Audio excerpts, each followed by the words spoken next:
1936 में बनने वाला एक ग्रुप जिसका बिजनेस कमोडिटी ट्रेडिंग से स्टार्ट हुआ, जो कि most diversified and fast growing group है पाकिस्तान का आजकल के दिन में, जो कि है फातिमा ग्रुप। 2003 में इसी फातिमा ग्रुप ने एक कंपनी की बुनियाद रखी जिसका नाम था Fatima fertiliser.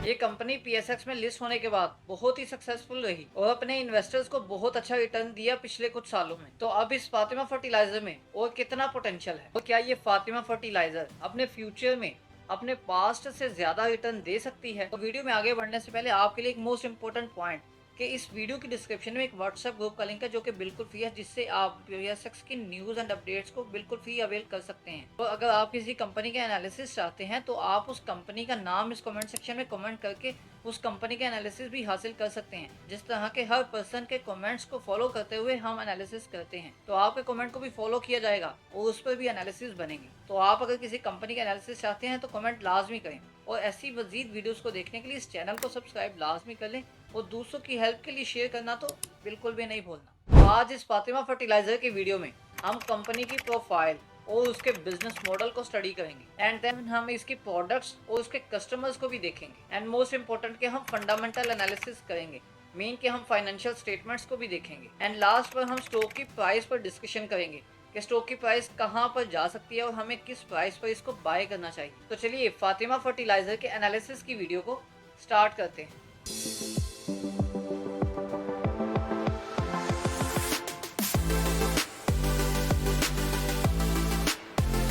Fatima fertiliser basically fertiliser sector से बिलोंग करती है और ये फर्टिलाइजर सेक्टर की कंपनी है। इसमें जो प्रोडक्ट्स हैं इसकी फर्टिलाइजर से रिलेटेड है, मतलब कि जो फर्टिलाइजर्स हैं वो फातिमा फर्टिलाइजर की मेन प्रोडक्ट्स हैं।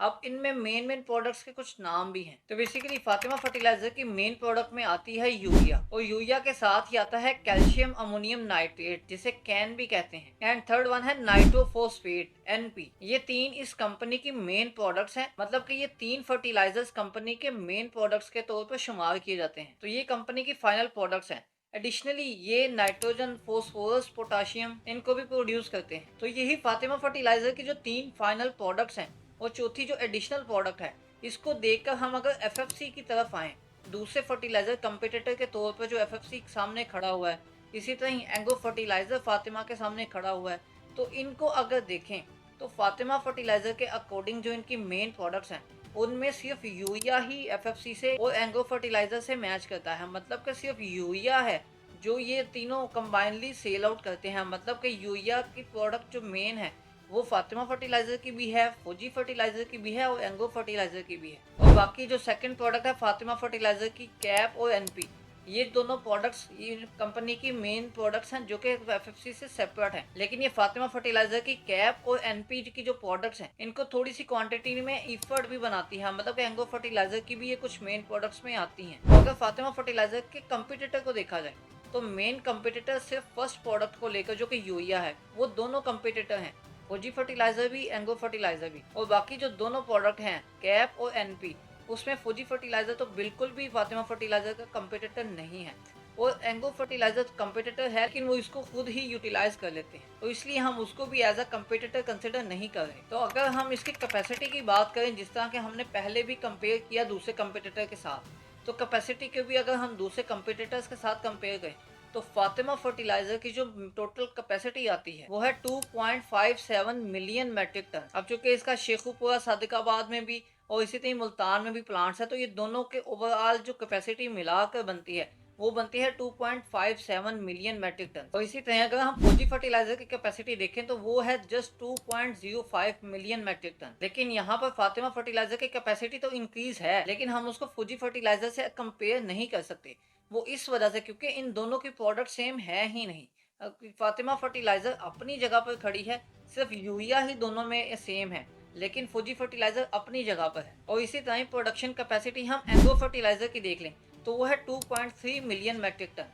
मतलब कि सबसे ज्यादा फातिमा फर्टिलाइजर की प्रोडक्शन कैपेसिटी है, उसके बाद एंगो फर्टिलाइजर की जो कि 2.3 पे आती है, और इसी तरह बाद में है एफएफसी की जो कि 2.03 मीट्रिक टन पर आती है। तो ये एफएफसी की 2.03 मिलियन मीट्रिक टन की जो कैपेसिटी है और एफएफसी की जो 2.3 की कैपेसिटी है, हम इसको एक दूसरे के साथ कंपेयर कर सकते हैं, लेकिन फातिमा के साथ कंपेयर इसका बनता ही नहीं है, क्योंकि फातिमा की जो कैपेसिटी है, प्रोडक्शन कैपेसिटी, वो टोटली अलग है, मतलब इनकी प्रोडक्ट्स ही अलग हैं। अब चूंकि यूरिया बहुत ज़्यादा यूज़ किया जाता है और यूरिया मेन प्रोडक्ट है एफएफसी की इफर्ट की, और इसी तरह डीएपी भी मेन प्रोडक्ट है इसी की, फुजी फर्टिलाइजर की और एंगो फर्टिलाइजर की, जो कि फातिमा फर्टिलाइजर की प्रोडक्ट है ही नहीं, जो कि इसकी फाइनल प्रोडक्ट में आपको कहीं नहीं मिलेगी। तो मतलब कि फातिमा फर्टिलाइजर जो अपनी प्रोडक्ट्स बनाती है उनमें सिर्फ यूरिया ही सेम आता है बाकी कंपटीटर्स के अकॉर्डिंग, लेकिन जो बाकी इनकी दो प्रोडक्ट्स हैं सीएपी और एनपी, इन दोनों के साथ कोई भी इसका दूसरा कंपटीटर मौजूद नहीं है। तो मतलब कि फातिमा फर्टिलाइजर एक अच्छी कंपनी साबित हो सकती है फ्यूचर। तो अगर हम ओवरऑल मार्केट शेयर की बात करें तो यूरिया का जो मार्केट शेयर है फातिमा फर्टिलाइजर का,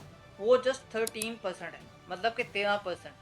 और अगर हम एफएफसी का मार्केट शेयर देखें जो कि सबसे ज्यादा है 39%, और इसी तरह एंग्रो का देख लें जो कि 36% है, और बाकी हिस्सा दूसरी कंपनीज के लिए भी आता है। तो ये यूरिया में फातिमा फर्टिलाइजर का मार्केट शेयर कम है। अब अगर हम दूसरी प्रोडक्ट की बात करें जो कि है CAN, अब पीछे मैंने कुछ वर्ड में CAP भी बोला है, लेकिन वो CAN ही है, आप उसमें कंफ्यूज नहीं होइएगा। तो CAN का जो मार्केट शेयर है वो 20% है फातिमा फर्टिलाइजर के पास।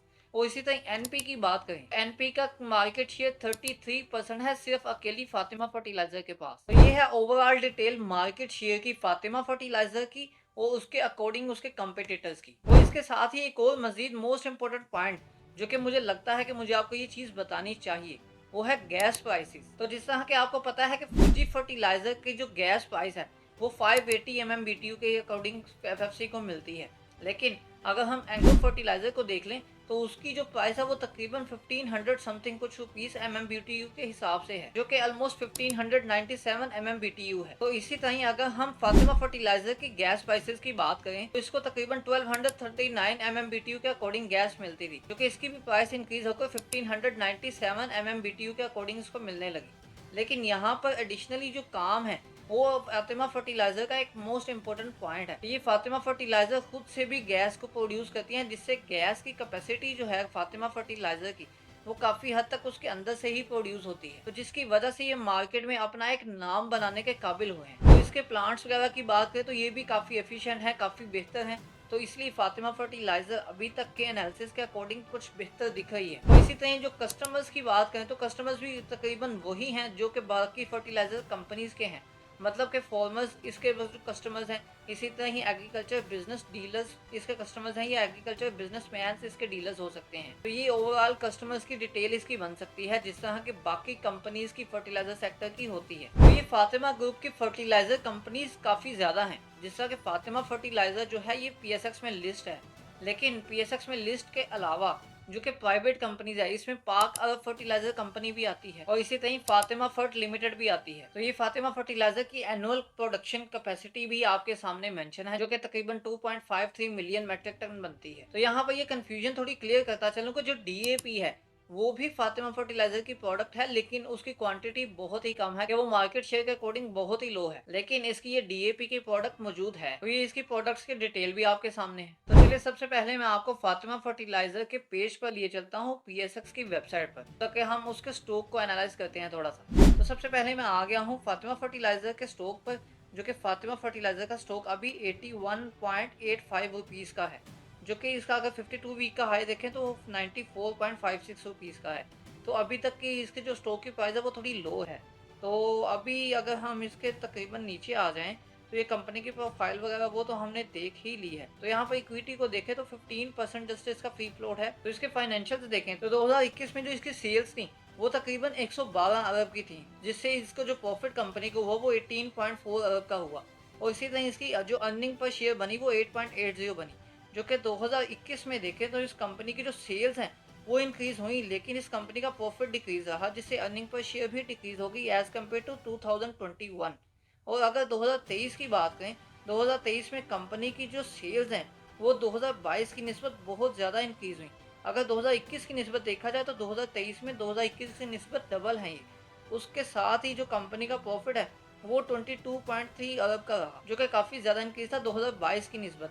लेकिन अगर हम प्रॉफिट देखें 2021 की निस्बत जिस तरह सेल्स डबल हुई है उस तरह प्रॉफिट डबल नहीं हुआ, प्रॉफिट जस्ट 20% इंक्रीज ही लगता है। तो यहाँ पर इसकी अर्निंग पर शेयर को देखें वो 10.67 तक रही।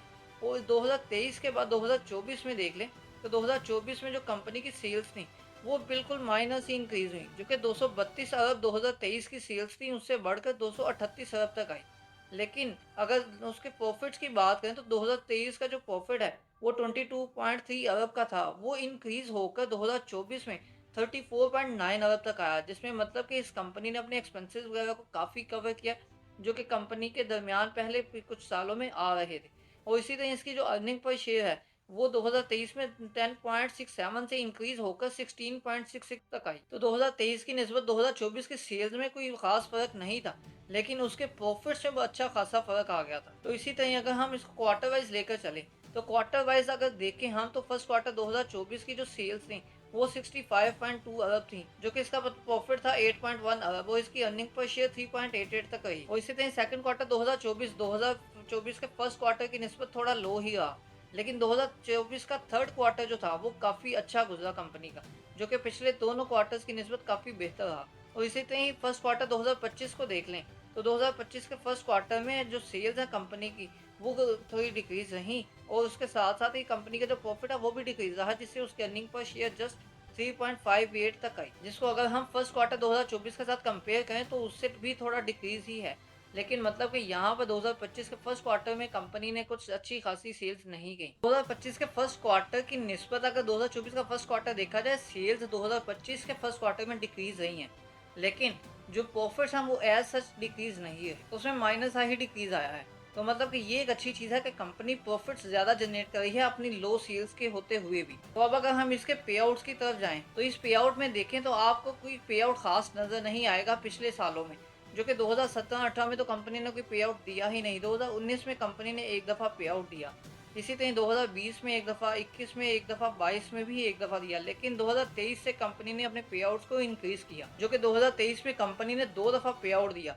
इसी तरह 2024 में भी कंपनी ने 2 दफ़ा पे आउट दिया, और 2025 के जो फर्स्ट क्वार्टर है उसमें कंपनी ने पे आउट्स को अनाउंस किया, डिविडेंड अनाउंस किया, और उसके साथ ही एक्सपेक्टेड यही है कि ये अपनी रूटीन को बरकरार रखेगी और सेकेंड टाइम भी इसी 2025 के साल में सेकेंड टाइम डिविडेंड अनाउंस करेगी। अब यहाँ पर देखें तो फर्टिलाइजर सेक्टर में जो कंपनीज हैं वो 4 टाइम्स डिविडेंड देती हैं, तो यहाँ पर फातिमा फर्टिलाइजर को भी इस चीज़ पर फोकस रखना चाहिए कि ये भी 4 दफ़ा डिविडेंड दे, क्योंकि ये अभी ग्रोइंग स्टेज में है। तो यहाँ इसमें इन्वेस्टमेंट की जा सकती है और ये इन्वेस्टमेंट एक अच्छा ऑप्शन साबित हो सकता है, और ये फ्यूचर में 4 टाइम्स अपना डिविडेंड को भी रख सकती है। जैसा कि कंपनी पिछले सालों में डिविडेंड देती ही नहीं थी, उसने इंक्रीज किया, फर्स्ट टाइम में आई, फर्स्ट टाइम देते देते सेकंड टाइम भी डिविडेंड अनाउंस करती गई। अब सेकंड टाइम से इंक्रीज होकर फोर्थ टाइम तक भी आ सकती है कि साल में 4 दफ़ा जिस तरह दूसरे कंपटीटर्स डिविडेंड देते हैं, सेम उसी तरह ये भी डिविडेंड अनाउंस कर सकती है। बस ये है कि जिस तरह ये कंपनी अच्छी चल रही है, इसी तरह इस पे एक्सपेक्ट किया जा सकता है कि कंपनी अच्छी ग्रो करेगी और फ्यूचर में अच्छा रिटर्न दे सकती है। तो ये फातिमा फर्टिलाइजर का जो फाइनेंशियल ईयर है ये दिसंबर में कंप्लीट हो चुका था, मतलब कि ये जिस तरह एक नॉर्मल ईयर चलता है उसी तरह फाइनेंशियल ईयर भी इस कंपनी का चलता है। 2024 के दिसंबर में एंड होने वाला इसका फाइनेंशियल ईयर भी एंड हो गया। अब यहाँ पर जो फर्स्ट क्वार्टर के रिजल्ट्स आपके सामने थे, जो कि पिछले 2024 के फर्स्ट क्वार्टर की निस्बत सेल्स डिक्रीज रही लेकिन प्रॉफिट्स अच्छे रहे। तो चलिए हम एनुअल रिपोर्ट पर चलते हैं। तो ये कंपनी के फाइनेंशियल स्टेटमेंट के वर्टिकल एनालिसिस करते हैं, जिसमें आपको नॉन करंट एसेट्स की मैं डिटेल दिखाऊं तो प्रॉपर्टी प्लांट एंड इक्विपमेंट्स में कंपनी के जो इंक्रीज है वो 2019 की निस्बत 2024 में सिर्फ 10% इंक्रीज देखा जा रहा है, जो कि मेरे अकॉर्डिंग एक अच्छी चीज़ नहीं है, लेकिन ये सिर्फ एक पॉइंट है। हम इसके अकॉर्डिंग बाकी पॉइंट्स को भी देखते हैं तो टोटल नॉन करंट एसेट्स को अगर हम देखें तो यहाँ पर 2019 की निस्बत 2024 तक जो नॉन करंट एसेट्स हैं वो तकरीबन 45% इंक्रीज़ हुए हैं। तो यहाँ पर अगर मैं आपको दिखाऊं कि यहाँ पर इंक्रीज़ क्या हुआ है, तो यहाँ पर इंक्रीज़ जो है, जो मेन इंक्रीज़ है यहाँ पर वो है लॉन्ग टर्म इन्वेस्टमेंट्स, मतलब कि लॉन्ग टर्म इन्वेस्टमेंट्स कंपनी ने बहुत ज़्यादा की हैं। कंपनी के जो एसेट्स हैं कंपनी ने उनको इन्वेस्टमेंट के तौर पर इंक्रीज़ किया है, as such property plant and equipments increase नहीं हुए। और इसी तरह long term advances and deposits जो है कंपनी के वो काफ़ी ज़्यादा इंक्रीज रहे हैं। 2019 की निस्बत देखें तो 2024 में काफ़ी ज़्यादा इंक्रीज है, और इसी तरह जो इन्वेस्टमेंट्स हैं वो तो इंक्रीज है ही है 2019 की निस्बत 2024 में बहुत ज़्यादा। और अगर करंट एसेट्स की बात करें तो करंट एसेट्स में कंपनी का काफ़ी इंक्रीज देखा जा रहा है, जो कि 2019 में कंपनी का जो करंट एसेट्स है उसको देखा जाए वो 2024 के अब, तो इसमें तकरीबन 200% इंक्रीज नज़र आता है। तो यहाँ पर टोटल एसेट्स की भी बात करें तो टोटल एसेट्स में फिर आपको यही लगेगा कि टोटल एसेट्स में तकरीबन ओवरऑल देख लें तो 110 to 15% इंक्रीज बनता है टोटल एसेट्स में 2019 से लेकर 2024 तक, मतलब कि तकरीबन पिछले 5-6 सालों में जो कि एसेट्स में इंक्रीज है, ये एक अच्छी बात है। यहाँ पर अगर हम लाइबिलिटीज़ की डिटेल भी देखें तो हम ओवरऑल में देखेंगे, ओवरऑल जो लाइबिलिटीज़ हैं कंपनी की, जो नॉन करंट लाइबिलिटीज़ है उसमें काफ़ी इंक्रीज देखा गया है 2019 की निस्बत, जो कि तकरीबन 200% इंक्रीज है। तो लाइबिलिटीज़ जो नॉन करंट है उसमें 200% इंक्रीज है, लेकिन जो नॉन करंट एसेट्स थे उसमें 200% इंक्रीज नहीं था, उसमें तकरीबन जस्ट 45 to 47-8% तक इंक्रीज बनता होगा। तो यहाँ पर ये चीज़ अच्छी नहीं है कि कंपनी के जो नॉन करंट एसेट्स हैं उनकी निस्बत नॉन करंट जो लाइबिलिटीज़ हैं वो ज़्यादा बेहतर हैं, लेकिन अगर हम करंट लाइबिलिटीज़ की भी बात करें तो यहाँ पर जो करंट लाइबिलिटीज़ है कंपनी की वो ऐसा इंक्रीज नहीं हुई, मतलब कि वो उस तरह इंक्रीज नहीं हुई जैसे कि नॉन करंट लाइबिलिटीज़ इंक्रीज हुई थी 200%। यहाँ पर ये जो लाइबिलिटीज़ हैं ये तकरीबन 95-94% इंक्रीज हुई हैं। तो अगर हम टोटल लाइबिलिटीज़ एंड इक्विटी की बात करें तो वो तकरीबन सेम ऐसे ही है जैसे करंट एसेट्स और नॉन करंट एसेट्स, मतलब कि जैसे कि टोटल एसेट्स थे। तो इसमें ऐसा परेशानी वाली कोई बात नहीं है, चूँकि एक पॉइंट देखकर हम जज नहीं कर सकते। तो ओवरऑल को देखें तो ओवरऑल में ऐसा कोई मसला नहीं नजर आ रहा। तो फाइनेंशियल स्टेटमेंट कंपनी की अच्छी है और कंपनी को अच्छा ही दिखा रही है। तो इसी तरह ये हॉरिजॉन्टल एनालिसिस भी आपके सामने है स्टेटमेंट ऑफ फाइनेंशियल पोजीशन के। जस्ट इसमें डिफरेंस ये है कि परसेंटेज का, वर्टिकल एनालिसिस में परसेंटेज डिफरेंट थी, लेकिन हॉरिजॉन्टल एनालिसिस में आपको परसेंटेज इजीली समझ आ जाएगी कि जितने दो पिछले साल में एनालिसिस की परसेंटेज थी वो अगले साल इंक्रीज हुए कि नहीं हुए। तो ये जस्ट परसेंटेज का डिफरेंस है, बाकी जो फिगर्स हैं वो सेम ऐसा ही हैं। तो यही अगर हम statement of profit and loss भी देख लें तो 2019 की निस्बत अगर 2024 में इसकी सेल्स देखें तो वो काफ़ी ज़्यादा इंक्रीज हुई हैं, जो कि तकरीबन 400% इंक्रीज है। अगर हम प्रॉफिट आफ्टर टैक्स की बात करें तो उसमें तकरीबन 200% का इंक्रीज है। तो ये स्टेटमेंट्स को देखते हुए आपको क्या लगता है, आप अपनी राय कमेंट सेक्शन में लाजमी दें। तो मेरे अकॉर्डिंग तो पिछले जितने सालों में इसकी ग्रोथ रही है ये इससे ज़्यादा ग्रोथ अगले सालों में होनी चाहिए। अगर अगले सालों में ग्रोथ नज़र नहीं आती तो ये एक अच्छा स्टॉक साबित मेरे अकॉर्डिंग नहीं हो सकता। हाँ, लेकिन ये है कि इसकी ग्रोथ काफ़ी अच्छी हो सकती है और ये एक अच्छा स्टॉक साबित हो सकता है, इसमें काफ़ी ज़्यादा पोटेंशियल है। तो अब अगर हम लास्ट पर स्टॉक की प्राइस की बात करें जो कि तकरीबन 80-81 रुपीज़ के पास पर ट्रेड कर रहा है, तो यहाँ पर जो सिचुएशन है इस कंपनी के स्टॉक की प्राइस की ये काफ़ी अच्छी है। यहाँ पर अगर आपको मज़ीद ये 74, 72 या 71 के अकॉर्डिंग मिल जाए, इसके आसपास मिल जाए, तो वो सबसे बेस्ट ऑप्शन रहेगा आपके लिए लॉन्ग टर्म इन्वेस्टमेंट का। तो आप इस प्राइस पर अपने लिए लॉन्ग टर्म इन्वेस्टमेंट कर सकते हैं। तो फर्टिलाइजर सेक्टर में अगर आप फौजी फर्टिलाइजर या एंग्रो फर्टिलाइजर में से किसी एक को सिलेक्ट करते हैं तो यहाँ पर सेकंड कंपनी में आपको प्रेफर यही करूँगा कि फातिमा फर्टिलाइजर को ऐड रखें, क्योंकि अगर ये कंपनी ग्रो करेगी तो ये आपको काफ़ी ज़्यादा रिटर्न दे सकती है। तो आपको ये स्टॉक कैसा लगता है आप अपनी राय कमेंट सेक्शन में लाजमी दें। आप इस स्टॉक को अपने लॉन्ग टर्म इन्वेस्टमेंट के पर्सपेक्टिव से अपने पोर्टफोलियो में ऐड कर सकते हैं या करना चाहते हैं या नहीं करना चाहते, आप अपनी राय कमेंट सेक्शन में लाजमी दें। वीडियो अच्छी लगे वीडियो को लाइक और दूसरों की हेल्प के लिए शेयर लाजमी करें और मज़ीद ऐसी वीडियोज़ को देखने के लिए इस चैनल को सब्सक्राइब करें।